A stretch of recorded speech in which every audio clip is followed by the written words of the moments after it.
মাস্টারমশাই বললেন, এই যে তাকে সবাই তিলোত্তমা, অভয়া, কাদম্বিনী নামে ডাকছে, আসলে সে কে তোমরা কি জানো?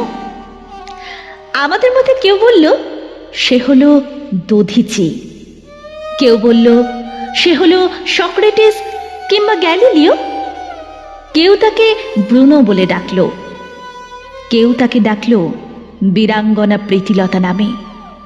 অনেকের কাছে সে কমলা দাস, অনেকের দৃষ্টিতে সে বীরাঙ্গনা লক্ষ্মীবাঈ।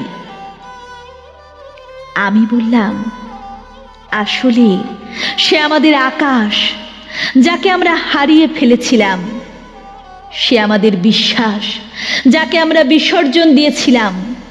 সে আমাদের মুক্তি, যাকে এতদিন সঁপে দিয়েছিলাম শিকলের হাতে। আমরা আকাশের দিকে তাকাতে ভুলে গিয়েছিলাম।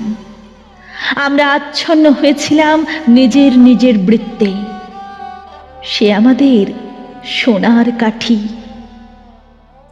মাস্টারমশাই বললেন, তোমরা যে যার মতো ঠিক, তবে আমার মত ভিন্ন। আসলে মেয়েটি হলো নীরেনবাবুর সেই হারিয়ে যাওয়া শিশুটি।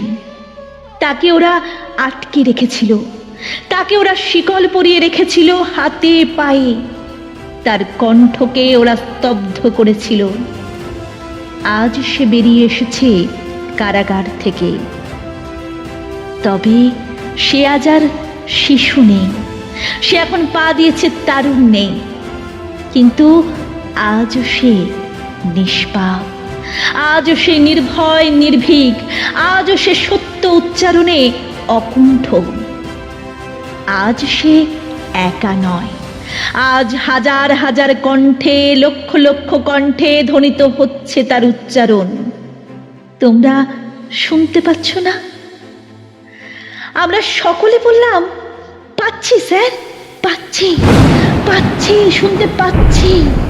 গর্জন, জনগর্জন।